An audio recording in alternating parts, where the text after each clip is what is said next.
Vector analysis की series का ये आज का 5वां वीडियो है। इससे पहले कि मैं 4 वीडियो ऑलरेडी बना चुका हूँ, जिसमें मैंने आपका जो वेक्टर था वो वेक्टर सारा का सारा कवर करा दिया है।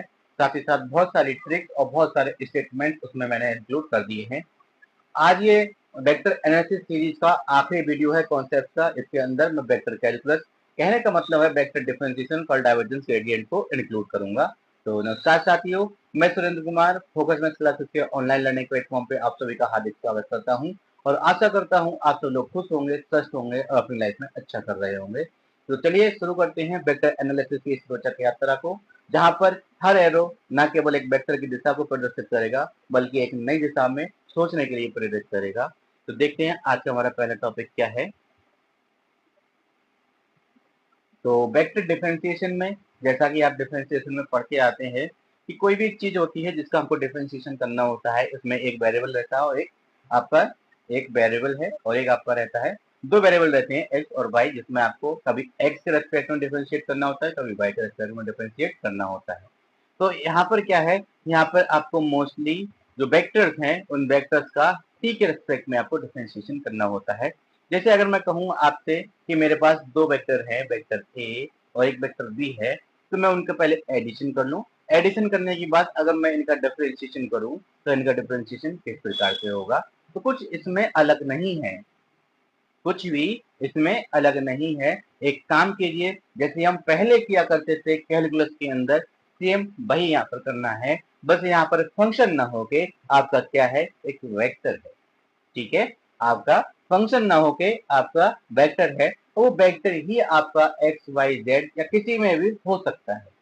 ठीक है, आपका फंक्शन जो पहले हुआ करते थे अब वो वेक्टर है, वो वेक्टर भी अपने आप में एक फंक्शन के जैसे ट्रीट किए जाएंगे। और वो फंक्शन किस चीज के हो सकते हैं, चाहे एक्स की हो, चाहे वाई की हो, चाहे जेड की हो, या फिर तीनों की ही क्यों ना हो। वो तो जैसी जैसी परिस्थितियां बनेंगी वैसा हम देख लेंगे। तो जो आपका डिफरेंशिएशन है कुछ इस प्रकार से होता है कि D A upon D T plus D V upon D T. अब चाहे वो प्लस का हो चाहे वो माइनस का हो, जैसा कि आप देख पा रहे हैं कि चाहे वो प्लस का हो या माइनस का हो, दोनों का डिफरेंशिएशन आपका इसी प्रकार से होना है। ठीक है, दोनों का डिफरेंशिएशन आपका इसी प्रकार से होना है, याद रखिएगा। ये आपके फार्मूलाज हैं, इनको थोड़ा सा आप फोकस करके रखिएगा, क्योंकि अगर आपके फार्मूलाज, मैथमेटिक्स एक ऐसा सब्जेक्ट है जिसमें अगर आपके फार्मूलाज घूम गए, ताकि आपके फार्मूलाज साइड से चले गए माइंड के, तो यकीन मानिए आप कभी परफॉर्म नहीं कर पाएंगे। तो फार्मूलाज इंपॉर्टेंट है, उनको जरा याद रखिएगा। जैसे डॉट प्रोडक्ट में था, हम लोग पढ़ा करते थे कि अगर हमको डिफरेंशिएशन फाइंड आउट करना है एक ऐसे दो फंक्शंस का, जैसे हमारे क्या हुआ करते थे, f1 और f2 दो फंक्शन हुआ करते थे, हमें उसका डिफरेंशिएशन किया करना हुआ करता था। तो क्या करते थे, हम चेन रूल यूज किया करते थे। तो इसमें भी कुछ और नहीं है, इसमें भी आपका चेन रूल यूज होगा। वो कैसे कि आपका f1 को आप ऐसे ही रख लो, f2 का डिफरेंशिएशन कर लो, प्लस इस बार f2 को ऐसे ही रख लो, f1 का डिफरेंशिएशन कर लो। ठीक है, बस अंतर कितना है, अंतर इसमें इतना है कि पहले हम सीक्वेंस को प्रेफरेंस नहीं दिया करते थे, एरे उठा के कोई सा कहीं पर रख लिया करते थे। बट इसमें जो सीक्वेंस है वो सीक्वेंस फिक्स है। जैसे मैंने देखा कि ए डॉट बी है, क्योंकि वहां पे मल्टीप्लाई हुआ करती थी कि ना डॉट प्रोडक्ट हुआ करता था ना क्रॉस प्रोडक्ट था। लेकिन हम वेक्टर का कर रहे हैं तो वेक्टर में मल्टीप्लाई नहीं होती, या तो वेक्टर में डॉट प्रोडक्ट होगा या वेक्टर में क्रॉस प्रोडक्ट होगा, दो ही प्रोडक्ट होते हैं। ठीक है, तो उनका क्या है कि डॉट प्रोडक्ट में है, तो उन्होंने क्या किया कि पहले पहले का डिफरेंशिएशन कर दिया, उसके बाद दूसरे को ऐसे ही रख लिया डॉट प्रोडक्ट में प्लस, उसके बाद पहले का डिफरेंशिएशन नहीं करके ऐसे ही रख लिया, उसके बाद डॉट लगा के दूसरे का डिफरेंशिएशन कर लिया। आई होप आपको डॉट प्रोडक्ट का समझ में आया हो। अगर मैं बात करता हूँ D over D T of cross product, vector A cross vector B, तो फिर से भाई भाई एक बार एक को होल्ड कर लेना है और दूसरे को कर देना है। अगर मैं इस प्रकार से लिखूं तो भी सही है, और जैसा फार्मूला में लिखा हुआ है वो भी सही है कि इस बार D A over D T कर दूं और इसके साथ क्रॉस में लगा दूं बी। कोई सीक्वेंस चेंज हुआ, बिल्कुल नहीं। कहने का मतलब क्या हुआ, वही एक एक करके होगा, डिफरेंशिएशन तो एक बार में एक का ही होगा, दूसरा एज इट इज रखा रहेगा। ठीक है, अब हम बात करते हैं अपने फोर्थ की, D over D T of phi A तो फाई ए जो है वो इक्वल होगा किस चीज पे, फाई को ऐसे ही रखा D A over D T plus इस बार ए को ऐसे ही रखा और ये क्या हो जाएगा D phi over D T. ठीक है, अब इसमें इंपॉर्टेंट क्या है वो आप समझिए। इंपॉर्टेंट ये है कि पहले दोनों वेक्टर्स थे, ठीक है, बाद में भी दोनों वेक्टर्स हैं, वो बात अलग है कि पहले वेक्टर जो है डॉट प्रोडक्ट में है, बाद में वेक्टर जो है क्रॉस प्रोडक्ट में है। ठीक है, अब ये है फाई ए। फाई क्या होता है, फाई एक्चुअली एक स्केलर होता है। ठीक है, फाई एक स्केलर होता है, बट इसको आप नंबर की जैसे ट्रीट मत कर लीजिएगा कि जैसे 2 ले लिया तो फिर वो डिफरेंशिएशन में रोल प्ले नहीं करेगा। तो ये है एक्चुअली फाई आपका स्केलर है, बट स्केलर भी ऐसा है कि वो एक्स वाई जेड का फंक्शन है, तो इसलिए वो डिफरेंशिएशन में रोल प्ले करेगा। ये बात आप याद रखिएगा। ठीक है,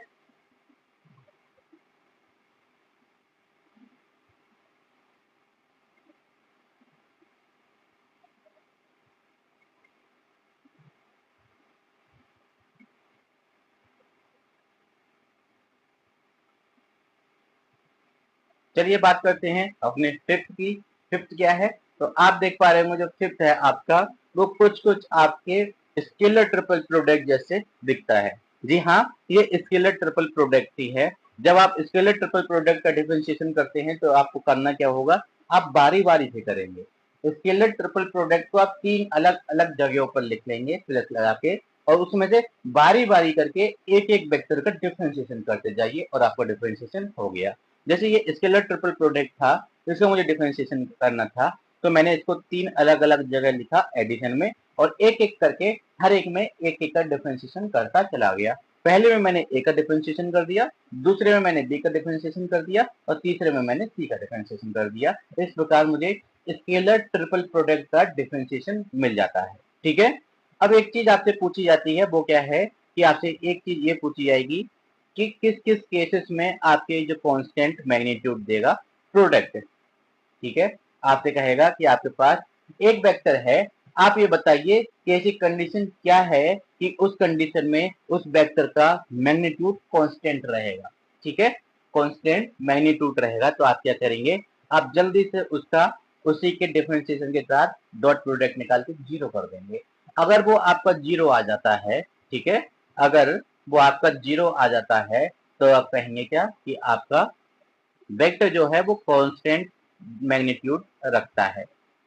ठीक है, अगर वेक्टर ए, ठीक है, क्या चीज कांस्टेंट मैग्नीट्यूड की बात कर रहे हैं, vector A dot D A over D T की वैल्यू जीरो आ जाती है तो इसकी वैल्यू जीरो होगी। अब आप याद कैसे करोगे वो मैं बताता हूँ। एक बात बताइए, डॉट प्रोडक्ट से आपको क्या मिलता है, जब आप vector A dot vector B करते हैं तो आपको क्या मिलता है, आपको मिलती है एक न्यूमेरिक क्वांटिटी। ठीक है, न्यूमेरिकल वैल्यू मिलती है, मैं कहूँ एक नंबर मिलता है आपको। सही है ना, एक नंबर आपको मिलता है। नंबर मिलता है इसका मतलब ये है कि वो उसका मैग्नीट्यूड को रिप्रेजेंट करेगा। ठीक है, डॉट प्रोडक्ट आपकी एक स्केलर क्वांटिटी है। ठीक है ना, डॉट प्रोडक्ट से आपको क्या मिलता है, डॉट प्रोडक्ट से आपको मिलता है स्केलर क्वांटिटी। ठीक है, और कांस्टेंट मैग्नीट्यूड की ये बात कर रहे हैं किसी की, कांस्टेंट मैग्नीट्यूड। अब मैग्नीट्यूड भी क्या होता है आपका, ठीक है, कांस्टेंट मैग्नीट्यूड की बात कर रहे हैं तो मैग्नीट्यूड भी क्या होगा आपका, वो भी आपका एक स्केलर ही होगा। ठीक है, अब स्केलर होगा तो आप समझ जाइएगा कि डॉट प्रोडक्ट से आपको स्केलर मिलता है और मैग्नीट्यूड भी आपका स्केलर होता है। इसका मतलब ये हो गया कि ए और D A over D T, क्या चीज याद रखनी है आपको, वेक्टर ए याद रखना है और याद रखना है उसका differentiation D A over D T और इज इक्वल टू जीरो। बस याद रखना बीच में साइन क्या रहेगा, कांस्टेंट मैग्नीट्यूड के लिए इसका साइन रहेगा डॉट का। और बात करते हैं डायरेक्शन की, तो आपको पता है कि जो आपका क्रॉस प्रोडक्ट होता है vector A cross vector B, उसका क्या मिलता है, रिजल्टेंट जो मिलता है उसका एक वेक्टर क्वांटिटी मिलती है। ठीक है, क्या मिलती है, वेक्टर क्वांटिटी। और वेक्टर में क्या क्या चीज होती है, वेक्टर में होता है मैग्नीट्यूड। ठीक है, मैग्नीट्यूड होता है, और क्या क्या चीज होती है आपकी, और होती है डायरेक्शन। ठीक है, क्या होती है, डायरेक्शन। मतलब क्रॉस प्रोडक्ट में आपका डायरेक्शन इंपॉर्टेंट है, ये चीज याद रखना। तो कह रहे हैं अब vector is a constant vector then, तो आपको उसका डिफरेंशिएशन जीरो कर देना है। ऑब्वियस सी बात है, कोई चीज कांस्टेंट है, जो आप कैलकुलस में पढ़ा करते थे, कोई चीज कांस्टेंट है, उस कांस्टेंट का अगर आप डिफरेंशिएशन करते हैं तो वो जीरो आएगा ही आएगा।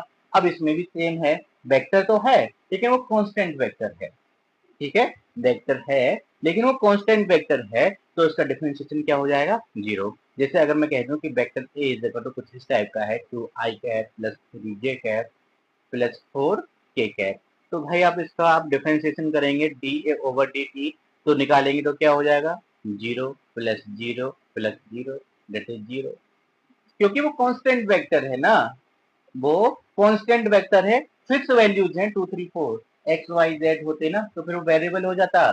अब ये है यहाँ पे मैं बात करता हूँ 7 की, 7 को अभी मैं स्किप कर दिया था। कहे ना vector A has a constant direction, फिर से वही बात आ गई ना, मैंने बोला डायरेक्शन, ऊपर क्या था, मैग्नीट्यूड, मैग्नीट्यूड होता है आपका स्केलर, स्केलर मतलब डॉट प्रोडक्ट, तो इसकी होगी dot product. Constant direction, direction का मतलब होता है क्रॉस प्रोडक्ट, क्योंकि क्रॉस प्रोडक्ट से मिलती है वेक्टर क्वांटिटी, वेक्टर क्वांटिटी में होती है डायरेक्शन, तो डायरेक्शन, डायरेक्शन मतलब वेक्टर, वेक्टर मतलब क्रॉस प्रोडक्ट, और क्रॉस प्रोडक्ट क्या होगा, वो होगा आपका vector A cross D A over D T is equal to zero. मैंने ये कहा था आपसे कि आप दो चीजें याद रखिए, एक तो एक वेक्टर ए और एक उसका डिफरेंशिएशन, ठीक है ना। क्या क्या चीज याद रखनी है आपको, वेक्टर ए और उसका डिफरेंशिएशन अगर आपको पता है तो आप उससे कांस्टेंट मैग्नीट्यूड वाला वेक्टर और कांस्टेंट डायरेक्शन वाला वेक्टर फाइंड आउट इजीली कर सकते हैं कि vector A cross vector D A over D T की वैल्यू अगर गलती से भी जीरो आ जाती है, इसका मतलब ये है कि जो वेक्टर ए हमको गिवन है वो क्या है, वो आपके पास हैज अ कांस्टेंट डायरेक्शन। अब कांस्टेंट डायरेक्शन का मतलब समझेंगे, ठीक है, कुछ वेक्टर ऐसे होते हैं, ये गए ये गए ये गए ये गए, ठीक है, ये ऐसा ही है, जाता रहेगा सेम डायरेक्शन में, डायरेक्शन चेंज नहीं होगी, ठीक है, तो इसका मतलब हुआ कि vector A has a constant direction, ठीक है। आई होप आपको बात क्लियर हुई हो। तो ये 9 पॉइंट तो इसके थे, ठीक है, आगे देखते हैं इसमें कुछ और हो, नहीं, चलिए चलते हैं अपने नेक्स्ट पेज पर। अब आती है वेलोसिटी एंड एक्सेलरेशन, ठीक है, आप ये मत सोचिएगा कि मैं आपको ये उल्टा सीधा करा रहा हूँ, ठीक है ना, ये सोचने की गलती मत कीजिएगा कि मैं आपको कुछ उल्टा सीधा करा रहा हूँ, याद रखिएगा सारा का सारा इंपॉर्टेंट है और ये पूछा जाता है। कह रहे हैं क्या, कह रहे हैं a particle is moving along a curve, एक कर्व इस प्रकार से बना हुआ है, इस पर एक जो पार्टिकल है वो मूव कर रहा है, ठीक है, whose vector equation is R, vector R is equal to vector F थी। ये इंपॉर्टेंट है, हम लोग लिखा करते थे कर्व को y is equal to F X in calculus, calculus में हम लिखा करते हैं y is equal to F X, y is the function of x। अब यहाँ पर क्या है, यहाँ पर आपका जो वेक्टर r है वो फंक्शन है किस चीज का, वो फंक्शन है t का, ठीक है, और vector r is equal to क्या होता है, vector r is equal to हम लिख सकते हैं, जैसे आपने देखा होगा हम लोग लिखा करते थे, एक पॉइंट ये है उसका नेबरहुड निकालते थे r कॉमा थीटा, अगर मैं इसको ले लेता हूँ तो इसका जो नेबरहुड पॉइंट हुआ करता था वो ये हुआ करता था कि r plus delta r comma theta plus delta theta, अगर आपको याद आ रहा हो तो, ठीक है। जब हम कंटूर निकाला करते थे या फिर हम उसका नेबरहुड किसी भी पॉइंट का नेबरहुड निकाला करते थे, तब हम यहाँ पे लिया करते थे कि general point r comma theta in polar coordinate हुआ करता था, तो उसकी ही नेबरहुड पॉइंट निकाला करते थे, तो नेबरहुड पॉइंट मतलब थोड़ा सा एक्स्ट्रा करके डेल्टा आर लगा दीजिए, तो डेल्टा आर करके लिखा करते थे, वही इसके पॉइंट है। तो अगर मैं पी आर कोमा थीटा लेता हूँ, ठीक है, पी आर कोमा थीटा लेता हूँ तो क्यू मेरा क्या हो जाएगा, ये हो जाएगा R plus delta R comma theta plus delta theta, ठीक है, ये इसके हो जाएंगे। अब मैं बी निकालता हूँ, बी वेलोसिटी क्या होती है, अगर आपको पहले कैलकुलस का कुछ पता हो तो आपको पता होगा कि वेलोसिटी को आप बी से रिप्रेजेंट कर देते हैं, बी क्या हुआ करता था, बी हुआ करता था ds अपॉन dt, ठीक है, ds अपॉन dt को आप क्या कहते थे, आप ds अपॉन dt को b कहा करते थे, मतलब वेलोसिटी कहा करते थे। इसमें क्या होगा, अब ये तो आपकी बात हुआ करती थी किस चीज में, ये वाली बात आपकी हुआ करती थी जब आपके पास क्या था, x और y, y is equal to fx function हुआ करता था, मतलब आप जब बात कर रहे थे कार्टेशियन कोऑर्डिनेट की, लेकिन यहाँ पर कार्टेशियन कोऑर्डिनेट नहीं है, यहाँ पर है आपके पास पोलर। अब पोलर में तो r कोमा थीटा होते हैं, तब आप क्या करोगे, तो आप यहाँ पे लिखोगे कि b is equal to limit, ठीक है, b is equal to limit delta t tends to delta t tends to zero. वो क्यों, मैं आपको बताता हूँ, इन्होंने कहा कि पॉइंट यहाँ पर था, बहुत थोड़े से समय डेल्टा टी समय में वो पॉइंट जो है कहाँ पे पहुंच गया, वो डेल्टा टी समय में डेल्टा आर डिस्टेंस ट्रेवल करके पॉइंट क्यू पर पहुंच गया। ठीक है, मैं फिर से बोलता हूँ, मेरा पार्टिकल था पॉइंट पी पर और पॉइंट पी के कोऑर्डिनेट्स क्या थे, आर कॉमा थीटा। ठीक है, पॉइंट पी के कोऑर्डिनेट थे आर कॉमा थीटा, तो वो डेल्टा टी समय में डेल्टा आर दूरी तय करके और डेल्टा थीटा का इंक्रीमेंट करते हुए पॉइंट क्यू पर पहुंच गया। ठीक है ना, ऑब्वियस सी बात है, थोड़ी दूर गया है तो उसका एंगल भी चेंज होगा, तो थोड़ा सा माइनर चेंज तो एंगल में भी लोगे और थोड़ी डिस्टेंस भी कवर करेगा। तो वो क्या कर रहा है, वो कर रहा है कि डेल्टा टी समय में थोड़ा सा इंक्रीमेंट कर रहा है डिस्टेंस में डेल्टा आर का और थोड़ा डिस्टेंस थोड़ा एंगल में चेंज कर रहा है डेल्टा थीटा का। तो हम वही तो ऐड करते हैं, तभी तो हमें पॉइंट क्यू के कोऑर्डिनेट मिला करते हैं ना। तो अब इसका निकालने का तरीका क्या है, इसके निकालने का तरीका ये है कि आपको दिस माइनस दिस करना है। कितनी डिस्टेंस कवर की, मैंने आपको बोला वेलोसिटी किसके इक्वल हुआ करती थी, b is equal to ds over dt हुआ करता था हमारी कैलकुलस में, जब function y is equal to F हमारा हुआ करता था। ठीक है, और s क्या था, s एक्चुअली डिस्प्लेसमेंट लिया करते थे।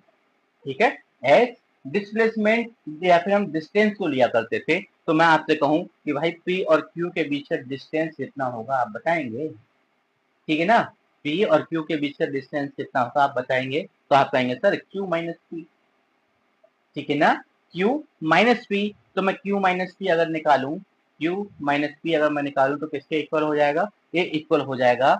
देखिए अगर मैं इसमें से इसको सेपरेट करता हूं तो बचेगा क्या मेरे पास, delta R comma delta theta, यही तो बचा ना।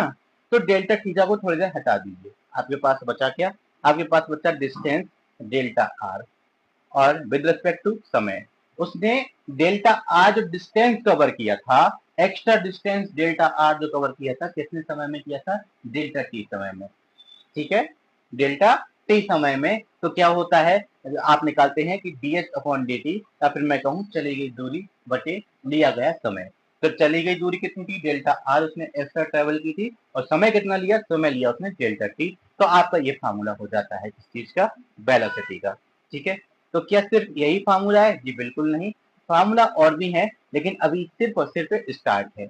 अब आपको पता है, अगर आपको कैलकुलस याद आ रही हो, ठीक है ना, dy बाई डी एक्स अगर याद आ रहा हो या D x upon D T अगर आपको याद आ रहा हो, तो उसमें भी हम लिखाया करते थे क्या, कि जो लिमिट है ना, अगर मैं लिमिट को हटा दूं, अगर मैं लिमिट को हटा दूं तो ये क्या होगा, ये डेल्टा जो है वो आर में कन्वर्ट हो जाएगा। मान लीजिए मैं डेल्टा आर को जीरो कर दूं, ठीक है, डेल्टा आर मेरा ट्रेवल हुआ था डेल्टा टी समय में, और मैं डेल्टा टी समय जो है उसकी वैल्यू में जीरो ही ले लेता हूँ।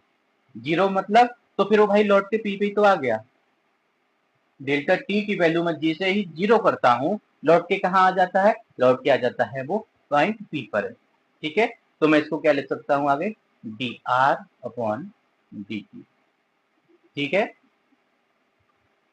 तो एक बार आपको अगर वेलोसिटी मिल जाती है, ठीक है, एक बार अगर आपको वेलोसिटी मिल जाती है तो आप इजीली क्या निकाल सकते हैं, एक्सेलरेशन। एक्सेलरेशन क्या होता है, अगर मैं ए से को डिनोट करता हूँ, ठीक है, अगर मैं ए से डिनोट करता हूँ तो वो इक्वल हो जाएगा किस चीज के, वो इक्वल हो जाएगा डीवी ओवन डी टी। ठीक है ना, डीवी अपॉन डी टी मतलब क्या हो गया, अब बी तो ये रहा, बी को मैं अगर यहाँ पुट कर दूं तो D upon D T of किस चीज का, D R upon D T. ठीक है, बस बी निकालना इंपॉर्टेंट था, एक्सेलरेशन तो बड़े आसानी से निकल ही जाएगा। तो ये क्या हो जाएगा, ये हो जाएगा आपका D two vector R upon D T square, ये हो गया आपके एक्सेलरेशन का फार्मूला, जैसा कि आप लिखा हुआ देख पा रहे होंगे। ठीक है, क्लियर है ना, ये रहा आपके वेलोसिटी और एक्सेलरेशन के फार्मूला, तो जिसको आप देख सकते हैं कि एक पॉइंट पी लिया मैंने जिसने डेल्टा आर समय डेल्टा टी समय में डेल्टा आर डिस्टेंस कवर करते हुए डेल्टा थीटा एंगल का इंक्रीमेंट लिया और पॉइंट क्यू पर पहुंच गया। ठीक है, और पी क्या होता है, पी जनरली हम अगर एक कार्टेशियन कोऑर्डिनेट लेते हैं तो पी के कोऑर्डिनेट्स क्या होते हैं यहाँ पे, पी के कोऑर्डिनेट एक्स वाई जेड होते हैं। ठीक है, और वेक्टर आर इंपॉर्टेंट है, पूरी वेक्टर कैलकुलस में आप आर की वैल्यू याद रखिएगा। आर क्या होता है? आर होता है आपका एक वेरिएबल पॉइंट। ठीक है, आर क्या होता है? आर होता है आपका एक वेरिएबल पॉइंट। ठीक है, वेरिएबल, तो वेरिएबल पॉइंट होता है, या फिर मैं कहूँ कि moving R is the position of a vector या फिर moving particle at any time T, तो वो हो जाती है आर से डिपेंड करते हैं R is equal to X I cap plus Y J cap plus Z K cap. ठीक है, आप ऐसे ही इसको पढ़ते हैं। चलिए बात करते हैं इसमें आगे क्या कह रहे हैं। I cap J cap K cap are the unit vector along the coordinate axis. ये तो आपको पता होगा कि I cap J cap K cap जो होते हैं एकांक सदिश होते हैं एक्स वाई जेड एक्सिस की दिशा में। ठीक है, वही यहाँ पे लिखा हुआ है कि I cap J cap K cap are the unit vector, ठीक है, in the direction of coordinate axis या एक्स वाई जेड एक्सिस। ठीक है, वेलोसिटी एंड एक्सेलरेशन के जो कंपोनेंट होंगे, अभी मैंने आपको बताया कि आर क्या था। अगर मैंने आर को ये लिया कि x I cap plus Y J cap plus Z K cap. ठीक है, मैं आपको फिर से एक चीज रिमाइंड करा दूं, जब मेरा जो फंक्शन था वो आर कॉमा थीटा में था, ठीक है, जब मेरा फंक्शन पोलर में था, तो वेलोसिटी क्या थी? वेलोसिटी थी D R over D T, और एक्सेलरेशन था D two R over D T square. ठीक है, डी टी स्क्वायर, ये था आपका क्या चीज? Velocity and acceleration. ठीक है, और मैंने आपको बताया कि जैसे ही हम इसको आर कॉमा थीटा में कन्वर्ट करते हैं, एक्स की पी की जो वैल्यू है वो एक्स वाई जेड में ले लेते हैं, ऐसे ही क्यू की, तो delta X delta Y delta Z हो जाएगी। तो आर जो है वो डिनोट करता है position of a moving particle at any time T. तो आर की वैल्यू क्या होगी? X I cap Y J cap Z K cap. और अगर गलती से मैं इस आर को उठा के इन फार्मूलाज में रख दूं, तो मुझे क्या मिलेगा? मुझे मिलेगा b इज इक्वल टू क्या हो जाएगा? dx over dt I cap plus dy over dt J cap plus dz over dt K cap. आपको लग रहा होगा ये कुछ कुछ मुझे लगता है पार्शियल डिफरेंशिएशन जैसा है, जो कि आपके एलटीग्रेड का एक पार्ट है कैलकुलस का, जिसे मैं आपको अच्छे से कराऊंगा। अगर मैं बात करता हूँ एक्सेलरेशन की, तो एक्सेलरेशन क्या हो जाएगा? एक्सेलरेशन आपका हो जाएगा a is equal to D two X over D T square I cap plus D two Y over D T square J cap. और याद रखिएगा, ये मत सोचना कि हम डायरेक्ट वेक्टर कैलकुलस पे पहुंच के कल डाइवर्जेंस ग्रेडियंट को पढ़ लिया और हो गया काम। क्वेश्चन आपके एक्सेलरेशन और वेलोसिटी से पूछे गए हैं, इसी वजह से मैं यहाँ पे इसको टाइम वेस्ट करने के लिए नहीं करा रहा। पूछे गए हैं, इसी वजह से मैं आपको करा रहा हूँ। ठीक है, अब आपसे पूछा क्या जाएगा? आपसे पूछा जाएगा component of velocity and component of acceleration. ठीक है, component of velocity and component of acceleration आपसे पूछा जाएगा। फिर आप कहां से लेके आओगे? तो याद रखना, I cap J cap K cap को हटा दो, तो ये हो गए वेलोसिटी का component in the direction of X axis, in the direction of Y axis, in the direction of Z axis. तो आप देखेंगे क्या कंपोनेंट क्या है? कंपोनेंट आपके ये है। ठीक है, सिमिलरली मैं बात करता हूँ component of acceleration in the direction of X Y Z axis, तो वो क्या हो जाएंगे? वो आपके हो जाएंगे ये रहे। ठीक है, एक बार आपने कंपोनेंट निकालना सीख लिया, कंपोनेंट निकालना तो आप आराम से सीख लेंगे, बस आप इनको निकालना सीख लीजिए कि वेलोसिटी और एक्सेलरेशन कैसे फाइंड आउट करते हैं। आई होप आपको इतनी चीजें समझ में आई हो, और अगर इतनी चीजें समझ में आ गई तो आप यकीन मानिए आगे की चीजें आपको थोड़ी सी इजी लगेंगी। चलिए चलते हैं अपने नेक्स्ट टॉपिक, वेक्टर डिफरेंशिएशन या फिर मैं कहूँ डिफरेंशियल ऑपरेटर। अब ये क्या है? एक्चुअली डिफरेंशियल ऑपरेटर को आप डेल भी बोलते हैं और आप इसको नोबेला भी बोलते हैं। ठीक है ना, और रिप्रेजेंट करते हैं किसी से? रिप्रेजेंट करते हैं आप डेल्टा से। याद रखिएगा, मैं फिर से यहाँ पर रिपीट करता हूँ कि आपको जो डेल ऑपरेटर है इसको हम डेल भी कहते हैं और इसको हम नोबेला भी कहते हैं। ठीक है, डेल बोलना थोड़ा सा इजी लगता है, इसलिए हम जनरली इसको डेल ही बोल के चलते हैं। ये होता क्या है? ये होता है आपका डिफरेंशियल ऑपरेटर, और इसकी एक पर्टिकुलर वैल्यू होती है। वो क्या होती है कि डेल्टा जो है वो डेल्टा की वैल्यू होती है आपकी, सॉरी ये डेल्टा ऐसा होता है और डेल उल्टा होता है।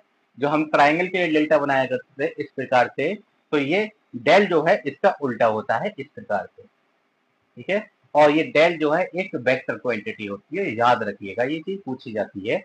डेल क्या होता है? डेल एक वेक्टर क्वांटिटी होती है, इसकी वैल्यू होती है मतलब इसकी जो वैल्यू है वो आपकी कुछ इस प्रकार से होती है कि I cap डेवर over del x plus J cap डेवर over del Y plus के कैप डेवर ओवर डेवर जेड। अब आपके मन में एक सवाल तो 110% आ ही रहा होगा कि हम जब भी डिफरेंशिएशन यूज करते हैं तो किसी न किसी का डिफरेंशिएशन कर रहे होते हैं, तो यहाँ पे कोई ना कोई एक चीज वैल्यू लिखी हुई होती है, पर यहाँ पर तो ऐसा कुछ है ही नहीं। तो उसकी वजह ये है क्योंकि ये अपने आप में एक ऑपरेटर है, इसको किसी न किसी के साथ चिपका देंगे, ठीक है ना। कोई फंक्शन दिया हुआ होगा या कुछ और चीज वेक्टर दी हुई होगी, हम उसको उसके साथ चिपका देंगे और उसका डिफरेंशिएशन कर डालेंगे। तो ये सिर्फ और सिर्फ एक ऑपरेटर है, इससे ज्यादा ये कुछ नहीं है, ठीक है।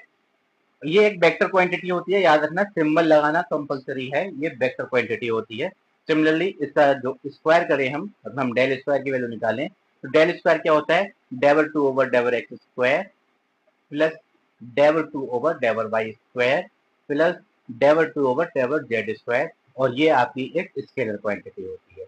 कितना सा डिफरेंस है कि भाई डेल अपने आप में एक वेक्टर क्वांटिटी है, जबकि उसका स्क्वायर जो है वो अपने आप में एक स्केलर क्वांटिटी है। जैसा कि आप देख पा रहे होंगे कि लिखा है the vector differentiation vector differential operator is denoted by del and del is a vector quantity because there is present a arrow and is it defined by vector del is equal to I dever over dever x plus j dever over dever y plus k cap dever over dever z। और इसको हम बोलते क्या है, हम इसको बोलते हैं डेल और नोवेला, याद रखना।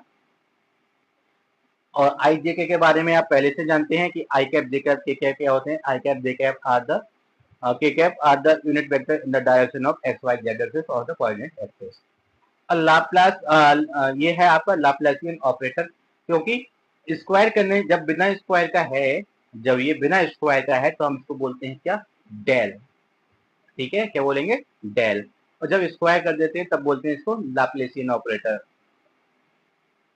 ठीक है, लाप्लेसियन ऑपरेटर। ये भी ऑपरेटर ही है, ऐसा मत सोचना ये क्या चीज आ गई, इसमें भी कुछ भी लिखा हुआ नहीं है, क्योंकि ये ऑपरेटर है, हम इसको आगे जाके चिपकाएंगे किसी ना किसी चीज के साथ में, ठीक है। तो इसकी वैल्यूज कैसे मिलती है, अब मैं आपको समझाता हूँ। एक चीज मेरी बात सुनिए आप, कि आपने क्या किया, आपने लिया एक डेल, ठीक है, क्या लिया, डेल लिया, और डेल स्क्वायर निकालना है आपको। चलिए मैं कहता हूँ आपको डेल स्क्वायर निकालना है, ठीक है। तो डेल स्क्वायर निकालना है तो कैसे निकालेंगे, vector del dot vector del, क्यों, क्योंकि मैंने आपको डॉट प्रोडक्ट में बताया था कि vector A dot vector A किसके इक्वल हो जाएगा, वो इक्वल हो जाएगा आपके ए स्क्वायर के, ठीक है। ए स्क्वायर के इक्वल हो जाता है मॉड ऑफ ए का स्क्वायर। तो वही तो है, हमें क्या चाहिए, हमें ए स्क्वायर या डेल स्क्वायर चाहिए। डेल स्क्वायर को कैसे लिख सकते हैं, vector del dot vector del, क्योंकि डेल क्या है, एक वेक्टर क्वांटिटी है, ठीक है। अब इम्पोर्टेंट क्या है, कह रहे हैं क्या, ये तो आपने सब देख ही लिया। Let F F is equal to function है एक्स वाई जेड का which satisfy the equation del square F. मतलब अगर कोई फंक्शन है एक्स वाई जेड में और वो लाप्लेसियन ऑपरेटर को सेटिस्फाई कर रहा है, तो हम क्या कहेंगे, तो हम कहेंगे कि वो फंक्शन कैसा है, वो फंक्शन भाई हार्मोनिक है, ठीक है। वो फंक्शन कैसा है, हार्मोनिक फंक्शन है। अब ये मत सोच लेना ये हार्मोनिक फंक्शन वही है, ठीक, काफी हद तक जो हार्मोनिक फंक्शन आप कॉम्प्लेक्स में पढ़ने वाले हैं उससे काफी हद तक ये रिलेट है, ठीक है। एग्जैक्ट ये नहीं बोलूंगा, मैं कहूंगा क्या, काफी हद तक ये लाप्लेसियन ऑपरेटर जो है वो उस वाले हार्मोनिक फंक्शन से बिल्कुल लगभग लगभग सेम है, ठीक है। और ये कहलाती है लाप्लेशियन इक्वेशन, और कहलाता है एफ कहलाएगा, ये एफ है, ये कहलाएगा क्या, एफ कहलाएगा आपका हार्मोनिक फंक्शन, ठीक है। एफ क्या होगा, एफ होगा आपका हार्मोनिक फंक्शन, जबकि जो इक्वेशन है वो कहलाएगी आपकी लाप्लेशियन इक्वेशन, याद रखिएगा।